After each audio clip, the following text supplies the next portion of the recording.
I watched my sister Melissa apply my signature red lipstick in the mirror, the one I'd spent months perfecting the shade of, and I smiled. Not the sad, resigned smile of my past life, but a genuine smile of satisfaction. Because this time, I knew exactly what was about to happen. "You look amazing, Mel," I said, adjusting my own nude-toned lips in the mirror beside her. "That red really pops." She shot me a suspicious glance, her green eyes narrowing. "Since when do you compliment me?" "Since I realized we're sisters and I should be supportive," I replied sweetly, watching her process this unfamiliar version of me. In my past life, this moment, the morning of the Grandview Charity Gala, had been the beginning of my end. She'd stolen my red lipstick shade, my dress design, even my speech, and by the end of the night, she'd stolen my fiancé too. 3 months later, I was dead, my car conveniently careening off a cliff after my brakes mysteriously failed. But that was then. This was now. And this time, I had a cheat code called Rebirth. "Well, Melissa said, smacking her red lips together. "At least you finally figured out that red doesn't suit you. That nude makes you look washed out. But I guess it's better than you trying to compete with me." I bit back a laugh. She had no idea that every decision I'd made in the past 3 months since waking up in my 23-year-old body again had been carefully calculated. The nude lipstick, the simple black dress I'd wear tonight instead of my custom crimson gown, the deliberately bad business pitch I'd made to father last week. All of it was bait, and she was swallowing every hook. "You're probably right," I agreed, watching her preteen herself in the mirror. She was wearing the red lipstick I'd deliberately left out, paired with the crimson dress she'd borrowed from my closet, the one I'd had made specifically for her to steal. On me, with my cool undertones and dark hair, red was striking. On her, with her warm-toned skin and auburn hair, that particular shade of blue-based red made her look like she was playing dress-up in her mother's makeup. But she wouldn't realize it until the photographs were taken, until the carefully positioned lighting at the gala hit her at exactly the right angles, until every society page in the city ran photos of Melissa Hartford looking like an overpainted circus performer next to her effortlessly elegant younger sister. This was just the beginning. The first time I lived through age 23, I'd been naive enough to believe that talent and hard work mattered.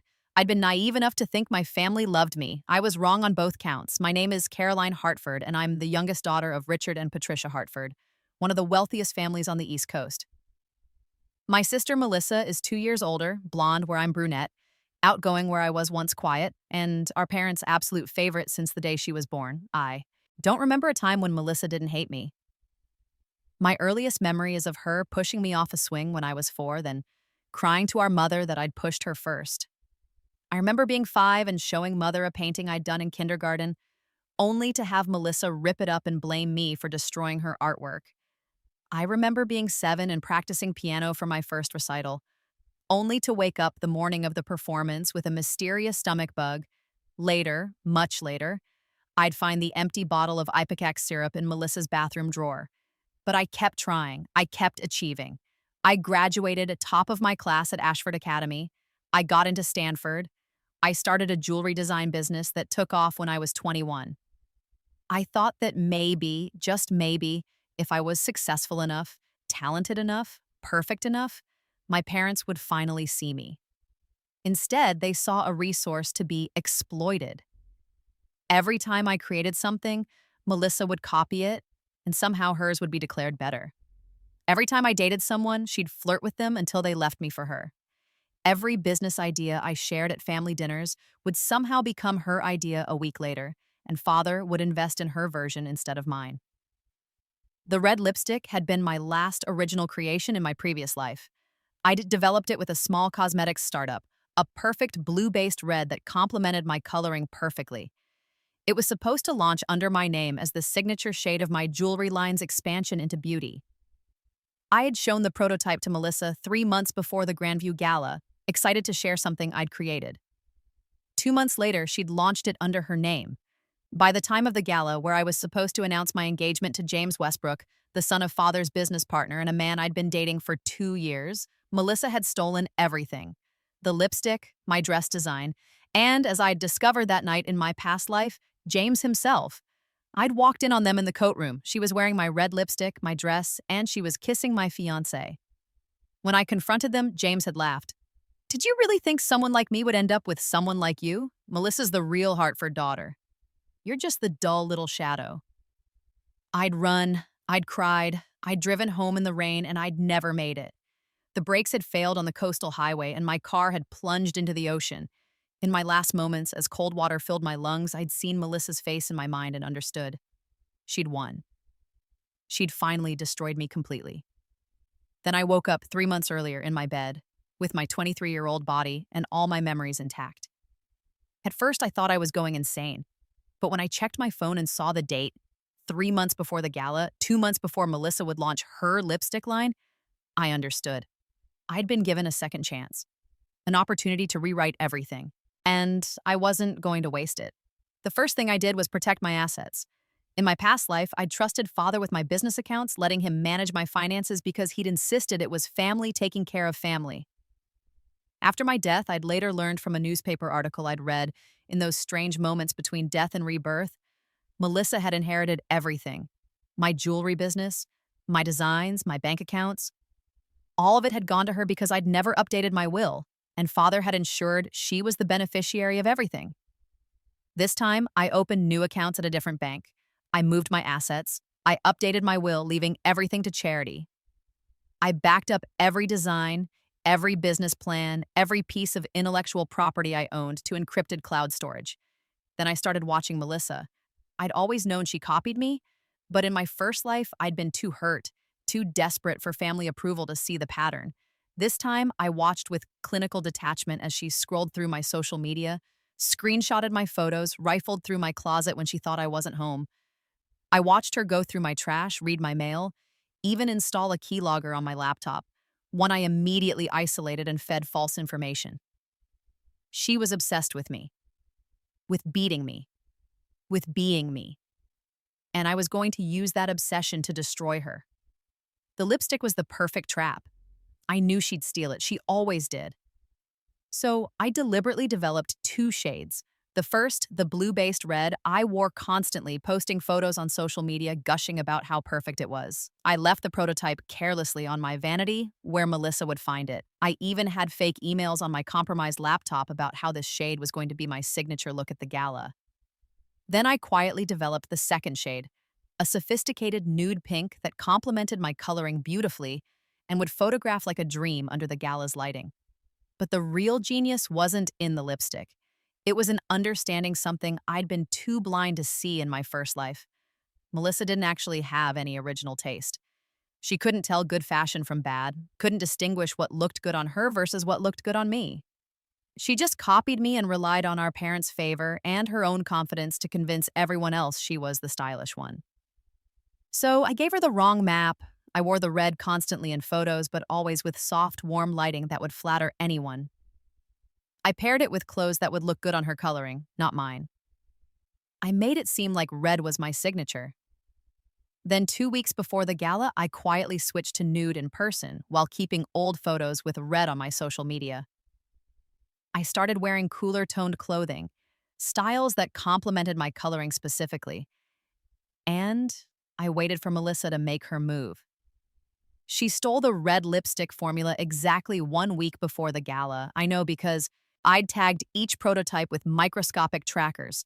I watched on my phone as she took it from my vanity, drove to her favorite cosmetics manufacturer, and had them rush produce a batch for her. She was so proud of herself, so certain she'd beaten me again. I smiled and ordered my nude lipstick in a larger quantity, along with 3 new shades I'd been developing in secret. But the lipstick was just the opening act.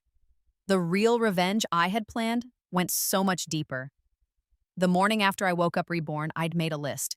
Every betrayal, every theft, every cruelty from my past life. The list was 17 pages long, and next to each item, I wrote the name of everyone who'd enabled it. Melissa, father, mother, James, Melissa's best friend, Victoria, who'd helped her steal my designs, the business partners who'd chosen to back Melissa over me. They'd all played their parts in my destruction. Now they'd all play their parts in hers. James was the easiest. In my past life, I'd loved him, or thought I did. I'd been so grateful that someone from our social circle actually seemed to like me, the overlooked Hartford daughter, that I'd missed all the signs. The way he always asked about Melissa, the way he'd cancel our dates when she was around, the way he'd pump me for information about my family's business dealings. This time, I saw him clearly. A social climber using me to get close to my family's wealth and power. He'd probably been planning to switch to Melissa all along. She was the favorite, the heiress apparent. I was just the stepping stone. So I gave him what he wanted. I played the besotted girlfriend. I shared business information, carefully curated false information about father's upcoming deals. I gushed about how father was going to invest in my jewelry business expansion. I even showed him the engagement ring I'd secretly found in his drawer, the one he'd bought for me in my past life, the one he'd given to Melissa instead after I'd caught them together. Oh, James, I'd sighed, pretending not to notice his calculating expression. I'm so happy. I think father's finally seeing my potential. He said he might make me COO of the Hartford Group. That was a lie, of course. Father would never give me that position. He'd promised it to Melissa years ago. But James didn't know that, and I watched his eyes light up with dollar signs. 2 days later, he proposed. The same ring, the same restaurant, the same speech he'd given me in my past life. I said yes, posted photos on social media, and watched Melissa's face turn purple with rage at the next family dinner. Congratulations, she'd said through gritted teeth. I didn't know you two were that serious. Oh, it just happened so fast, I'd gushed, playing the naive little sister perfectly. James said he couldn't wait any longer.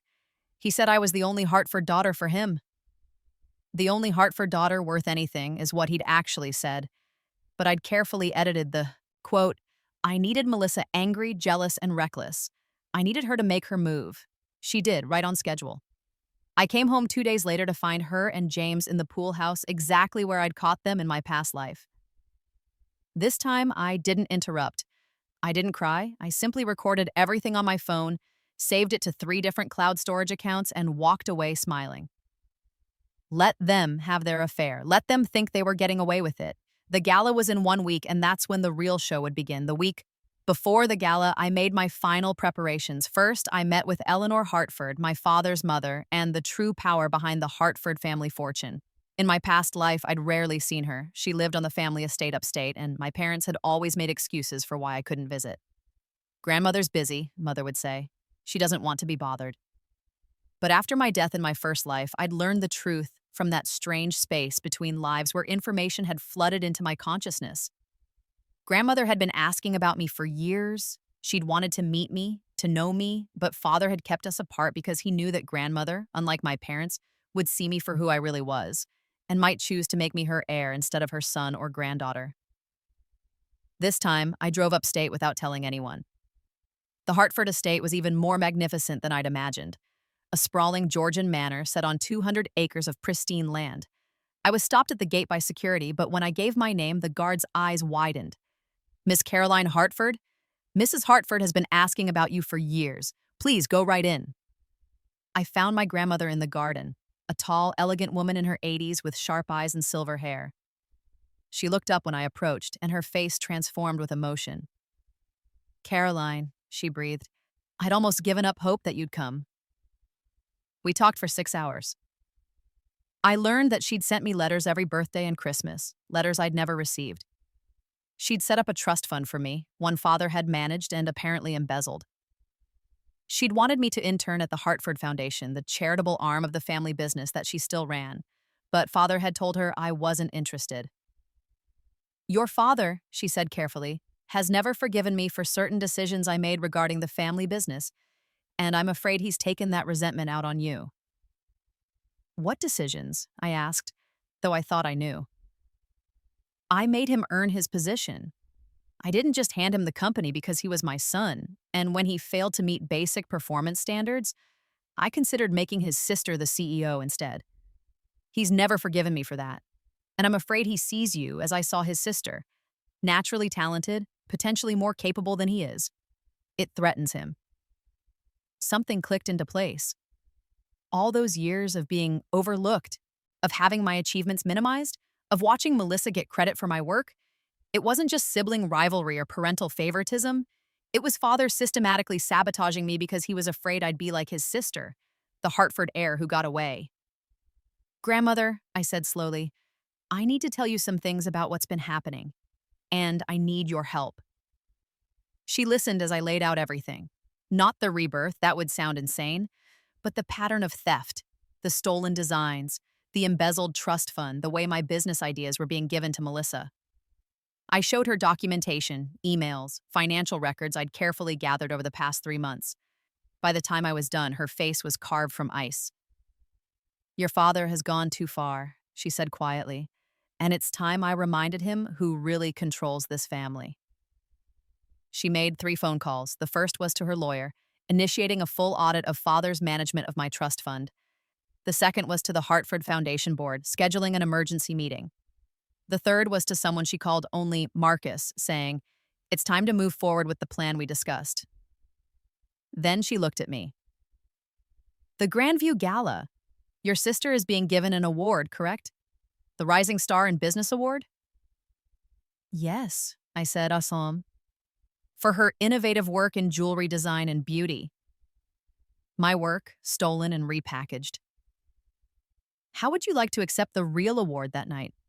The Hartford Foundation is presenting a new grant for young entrepreneurs, $500,000 plus mentorship and resources. I'd like you to be the first recipient. I felt tears prick my eyes.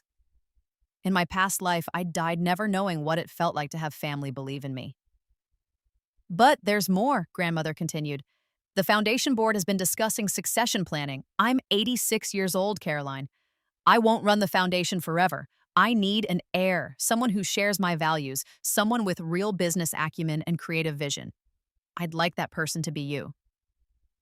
The foundation manages billions in assets, I said slowly, and directs the family's charitable giving. Yes, and the foundation director has a seat on the Hartford Group Board, with full voting rights. She smiled thinly.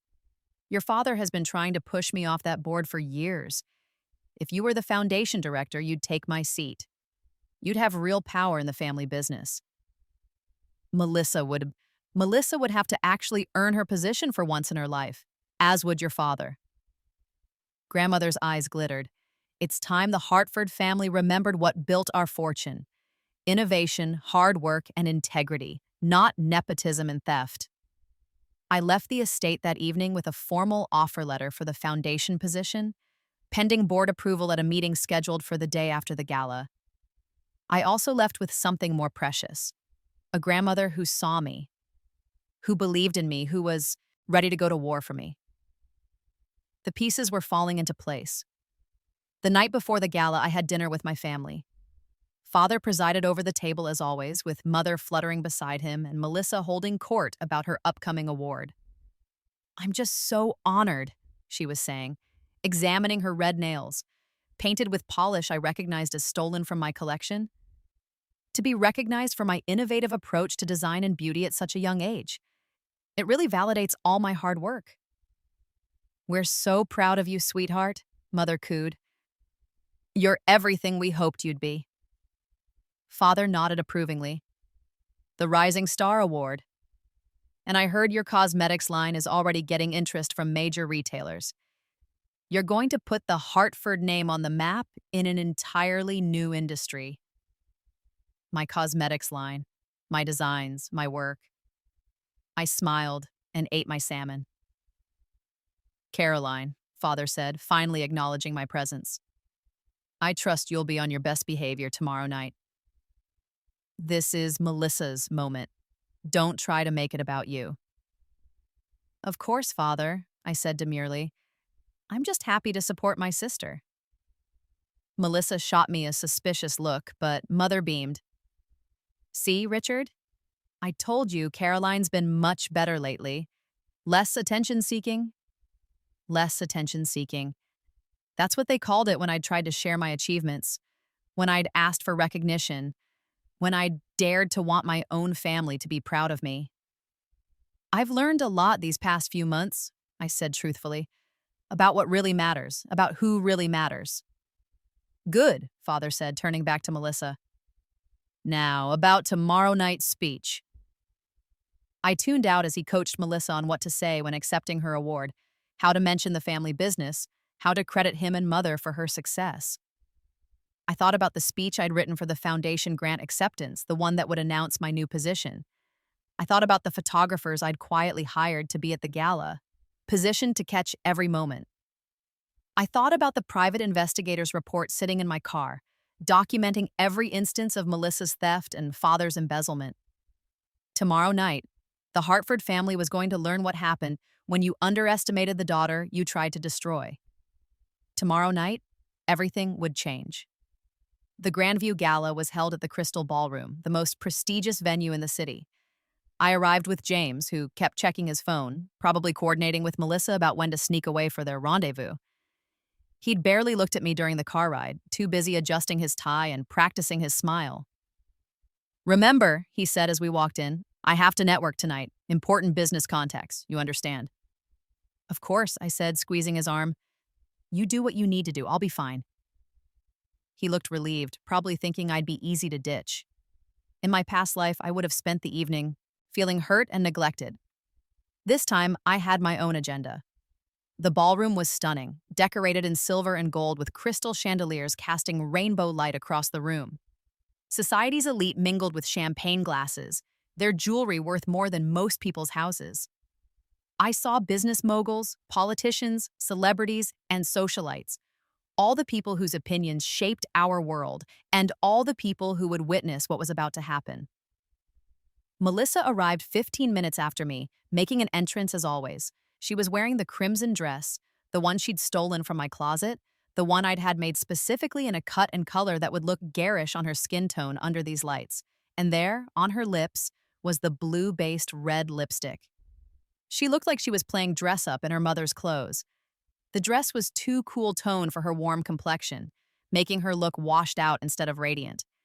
The red lipstick, so perfect on me, clashed with her auburn hair and made her teeth look yellow. In the warm-toned lighting I'd known would be at the venue, she looked like a child who'd raided a costume box. But she didn't know it yet. She strutted in with complete confidence, accepting compliments from people too polite to say anything, posing for photos that would be in every society page by morning.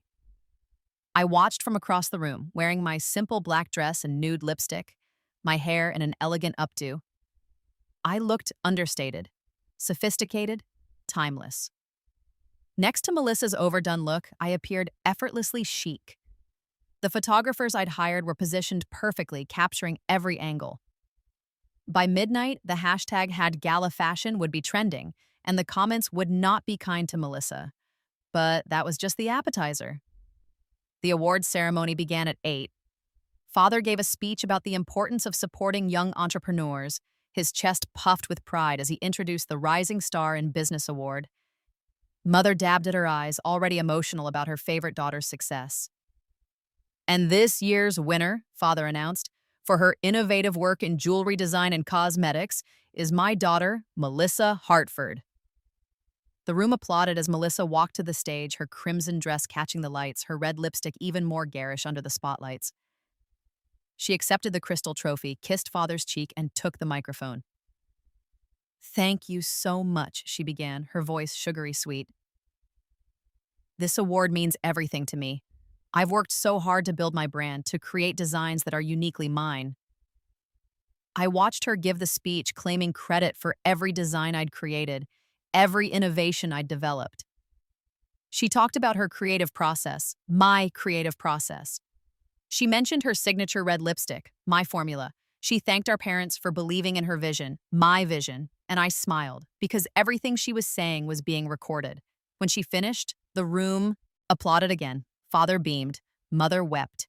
Melissa glowed in her moment of triumph. Then the foundation awards began. My grandmother took the stage, elegant in midnight blue, her presence commanding immediate attention. Even Father straightened in his seat. I saw fear flash across his face for just a moment. "Good evening," Grandmother began. "I'm Eleanor Hartford, and I'm here tonight to announce a new initiative from the Hartford Foundation. For 70 years, our foundation has supported innovation, creativity, and entrepreneurship in young people. Tonight, we're launching the Hartford Foundation Grant for Emerging Innovators. A $500,000 grant plus mentorship and resources for one exceptional young person each year. The room buzzed with interest. $500,000 was serious money.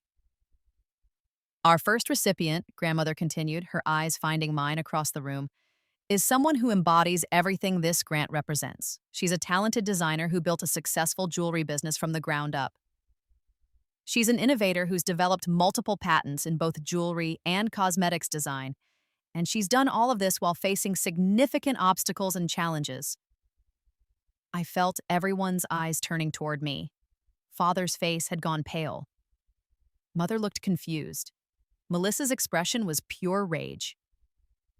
Please join me in congratulating this year's Hartford Foundation grant recipient, Caroline Hartford. The room exploded with applause. I walked to the stage on shaking legs, my heart pounding. This was real. This was happening. Grandmother handed me a crystal award, larger and more prestigious than Melissa's trophy, and pulled me into a tight hug. I'm proud of you, she whispered. Now show them what you're made of. I took the microphone, looking out at hundreds of faces. I found Father's first, watched his jaw clench as he realized what was happening. Then Mother's saw her disappointment that I was stealing Melissa's spotlight. Then Melissa herself, her red lips pressed together in fury, her dress suddenly looking even more ridiculous next to my simple elegance. Thank you, grandmother, I began. This is such an incredible honor. I've spent my entire life creating, designing, innovating. And I've learned something important. True creativity can't be copied. True talent can't be stolen. And true success comes from integrity and hard work, not from taking credit for others' achievements. The room was silent, hanging on every word. Some of you may not know my work, I continued, because often my designs have been presented under someone else's name.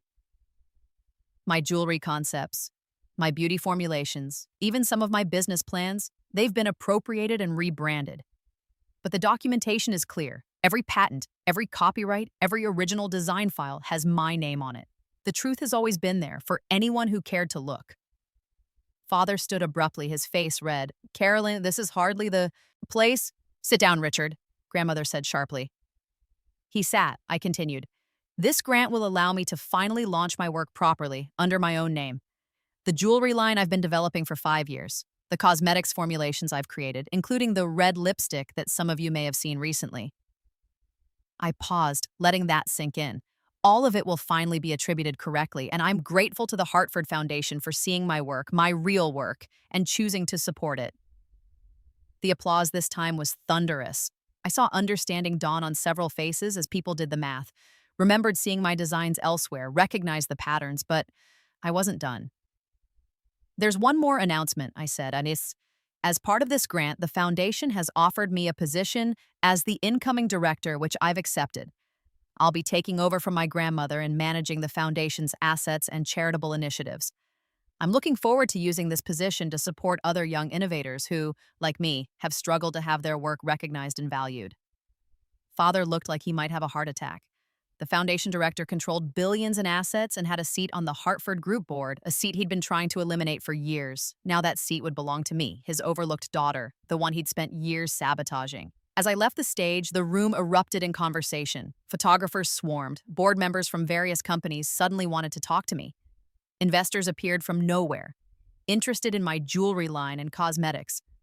And Melissa stood frozen in her hideous red lipstick and clashing dress, watching her spotlight disappear. But the night wasn't over. An hour after my speech, as the gala continued, I saw James slip out toward the coat room, right on schedule. 2 minutes later, Melissa followed, checking to make sure no one was watching. They thought they were being subtle. They had no idea that I'd not only been expecting this, but had prepared for it. I waited exactly 5 minutes, then walked toward the coat room myself. But I wasn't alone. I'd invited several important guests to follow me. A business reporter from the Journal, my grandmother's lawyer, and, just for poetic justice, Victoria Chen, Melissa's best friend and accomplice in stealing my designs, who I'd convinced to come with me under the pretense of seeing something shocking. We arrived at the coat room to find exactly what I'd known we'd find. James and Melissa in a passionate embrace, his hands tangled in her auburn hair, her red lipstick smeared across both their faces. The reporter's camera flashed. Victoria gasped. The lawyer calmly began taking video on his phone. Melissa and James sprang apart, their faces identical masks of horror. "Caroline," James stammered, "this isn't—" "We weren't—" "You weren't what?" I asked calmly. "You weren't having an affair behind your fiancé's back? Because it certainly looks like you were." I turned to the reporter. "I hope you got some good shots. I think the society pages would love to cover this angle. Rising star caught with sister's fiancé." "You set us up," Melissa hissed, her perfect makeup now ruined, that awful red lipstick smeared clownishly across her chin. "You knew we'd be here." "I knew you couldn't help yourselves," I corrected. "I knew that you'd do exactly what you've always done. Take what you think is mine. The only difference is that this time I was ready for it." James tried to approach me, his hand outstretched. "Caroline, please, let me explain." "Explain what? How you proposed to me while sleeping with my sister? How you've been using me to get close to my family's money? Or maybe you want to explain the emails I have where you and Melissa discussed exactly how to steal my business plans?" I pulled out my phone, showing him the screen. "I have everything, James. Every text, every email, every recorded phone call. 2 years of coordination between you and Melissa to sabotage me." His face went white. "You can't. Those are private." "Those are evidence," grandmother's lawyer interjected smoothly. "And considering they document conspiracy to commit fraud, theft of intellectual property, and several other crimes, I'd suggest you get your own lawyer, Mr. Westbrook." "This is insane," Melissa said, trying to push past me. "I'm leaving. This is all a misunderstanding." "Actually, you're not," I said, blocking her path. "Because there are 2 police officers waiting in the hallway.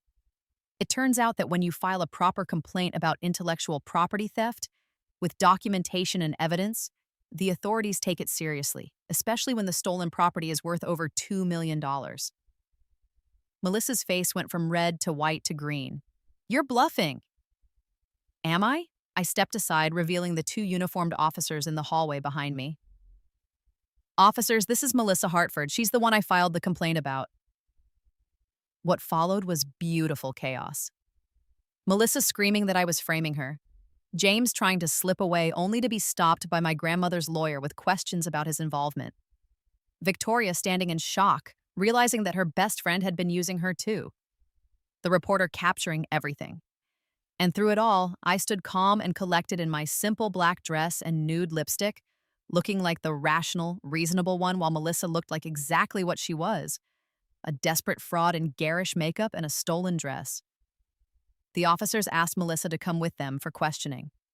Father appeared, trying to intimidate everyone with his bluster, only to be shut down by my grandmother, who'd followed the commotion and now stood like an avenging angel in her midnight blue gown. "Richard," she said coldly, "I suggest you not involve yourself in this. The audit of Caroline's trust fund revealed some very interesting discrepancies. I'd hate for those to become part of this investigation as well." Father's face went ashen. He'd been embezzling from my trust fund for years, and now he knew I knew.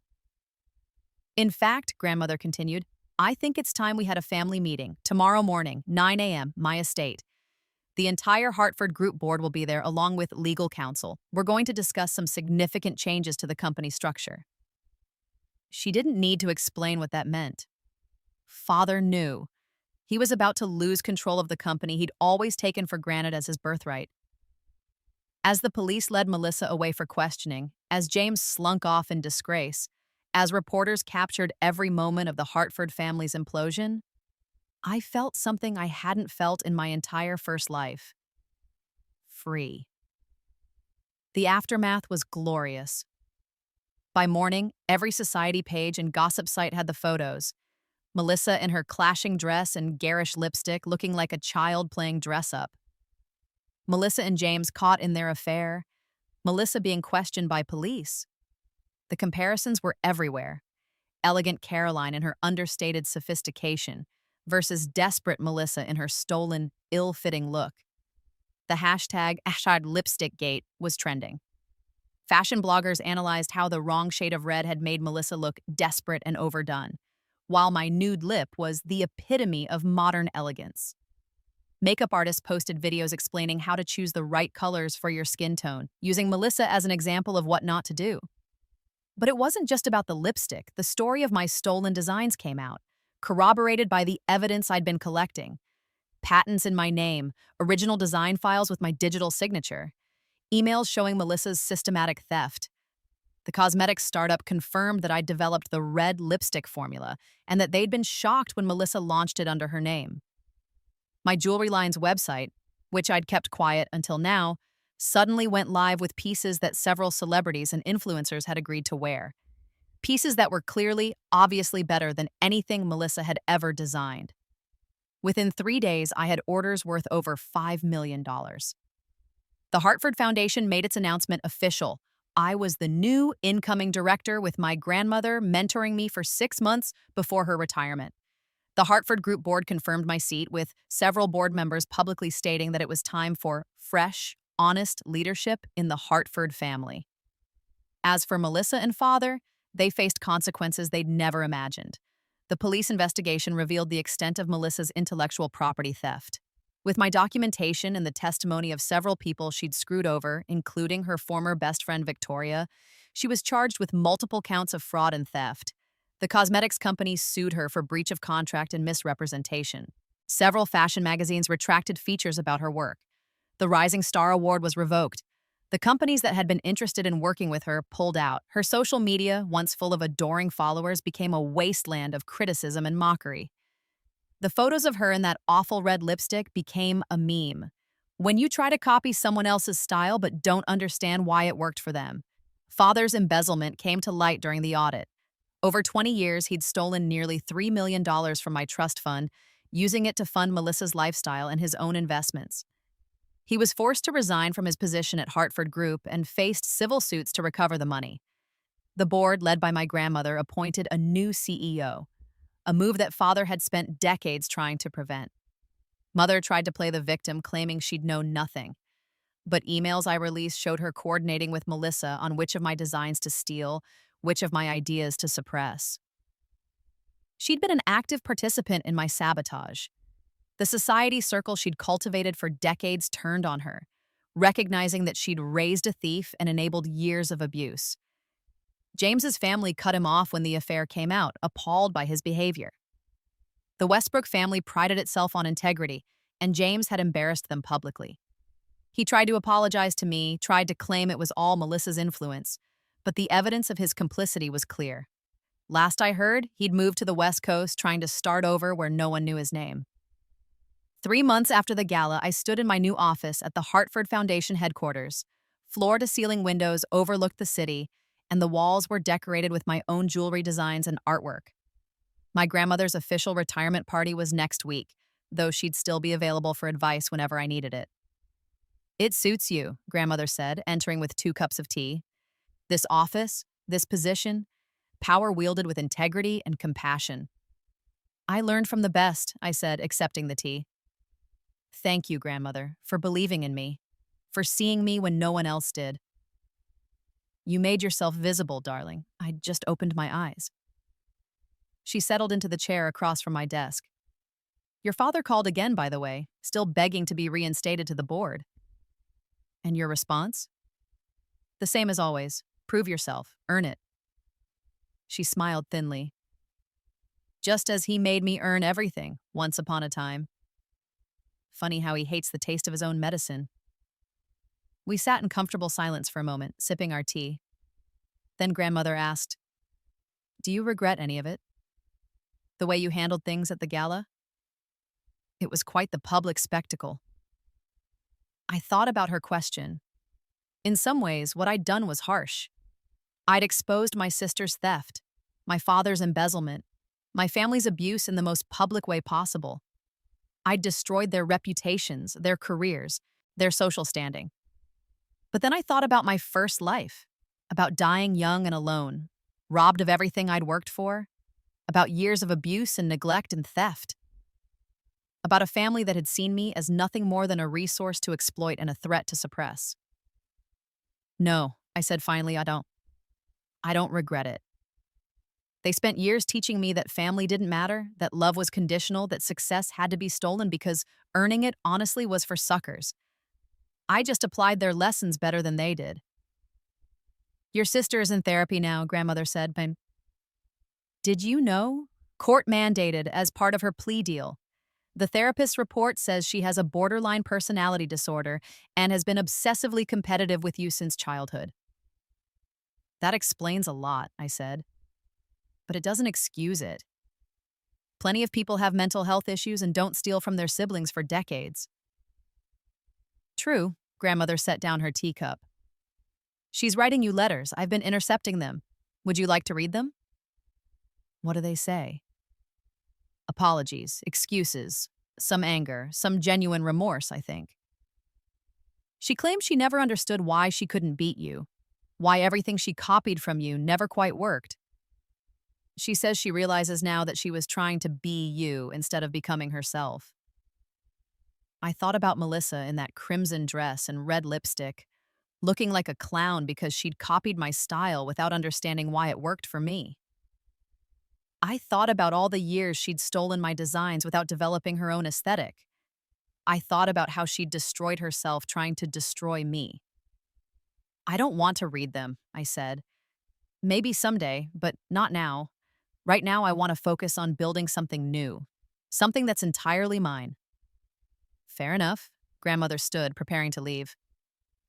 You have a meeting with the new jewelry line investors in an hour, and then dinner with the board tonight. They want to discuss expanding the foundation's international programs. I'll be ready. She paused at the door. Caroline, I'm proud of you, not just for what you accomplished, but for how you did it. You didn't let their cruelty make you cruel. You fought smart, not dirty. You exposed the truth without embellishing it. That takes strength and character. After she left, I turned to the window, looking out over the city. Somewhere out there, Melissa was in her small apartment, working a retail job to pay her legal fees, her social media a ghost town, her reputation in ruins. Father was in his reduced office at a mid-tier firm, scrambling to recover from the embezzlement scandal. Mother was persona non grata in the society circles she'd once dominated.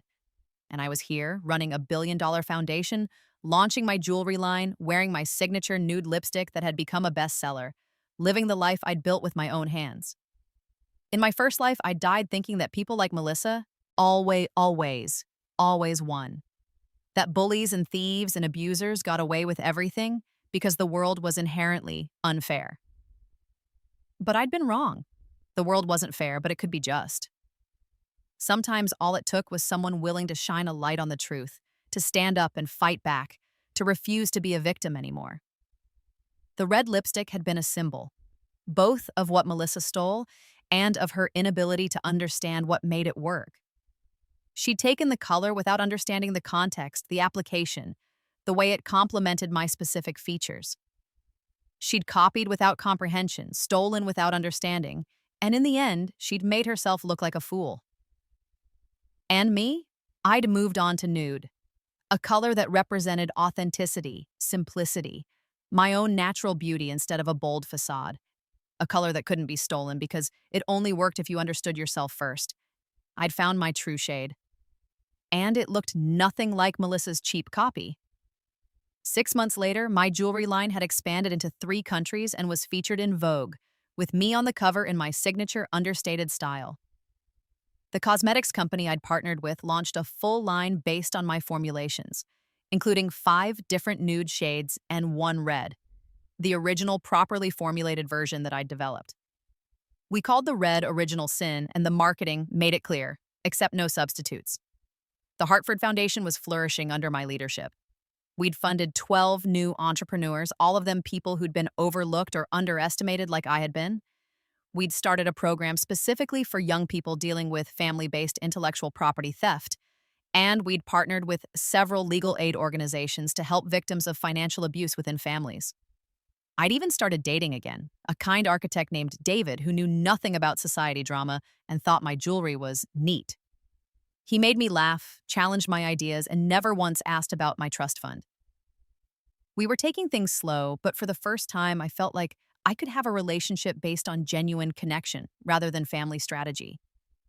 As for Melissa, her legal troubles had resolved with a plea deal, restitution, probation, and community service. She'd avoided jail time by agreeing to pay back everything she'd stolen and to make a public statement about the theft. Last I heard, she was working as a jewelry repair clerk in a small shop downtown, learning the craft from the bottom up. Her therapist said she was making progress, starting to develop her own identity instead of copying mine. Part of me hoped she'd succeed in building something real for herself. A small part. The rest of me was too busy living my own life to think about her much. Father had not been so lucky. The embezzlement charges stuck, and he'd served 8 months in a white-collar prison. He was out now, working as a consultant, his reputation forever tarnished. He'd tried to tsadsube. I'd approached me once at a charity function, attempting an apology, but the words rang hollow. I just wanted the best for both my daughters, he'd said. I'd responded, you wanted control, there's a difference. He hadn't tried again. Mother had moved to Florida, claiming she needed a fresh start. She'd sent me a birthday card last month, unsigned, with no return address. I donated it to the fire. And grandmother? She was thriving in her retirement, traveling the world and sending me postcards from exotic locations. Each one ended with the same message. Proud of you, my dear. I was sitting in my office one afternoon reviewing grant applications when my assistant buzzed in. Miss Hartford, there's someone here to see you. She doesn't have an appointment, but she says it's important. Her name is Victoria Chen. Melissa's former best friend. I hadn't spoken to her since the night of the gala. Send her in. Victoria entered hesitantly, looking nothing like the confident socialite I remembered. She was dressed simply, her hair pulled back, her makeup minimal. Caroline, she began. I know I have no right to be here. I know I helped Melissa steal from you. I was part of the problem, and I'm so sorry. Why are you here, Victoria? Because I want to make it right. I've been in therapy dealing with why I was so willing to go along with Melissa's schemes. And I've realized that I have my own designs, my own ideas, that I've been too afraid to pursue because I didn't think I was good enough. She took a deep breath. I'm not asking for money or connections. I just wanted to tell you that watching you stand up for yourself, watching you reclaim your work, inspired me. I've started my own small line. It's nothing like yours, completely different aesthetic, different market, but it's mine. And I wanted to thank you for showing me that it's possible to create something real. I studied her for a long moment. What kind of designs? Sustainable fashion? Upcycled materials.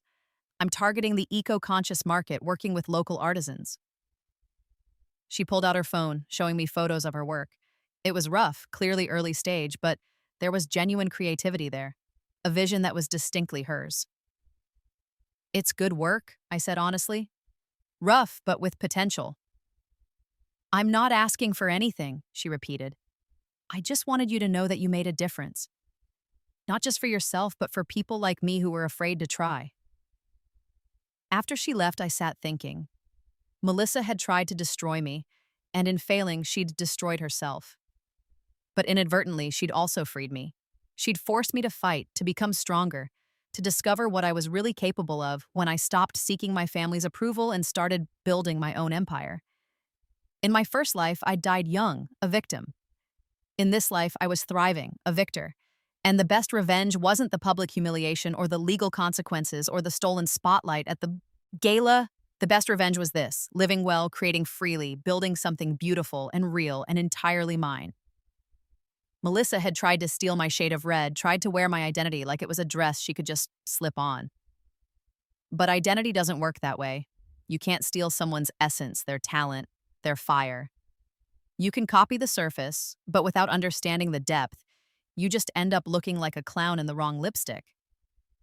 I'd learned to wear my own shade, nude, natural, authentically me. And it turned out that was the most powerful look of all.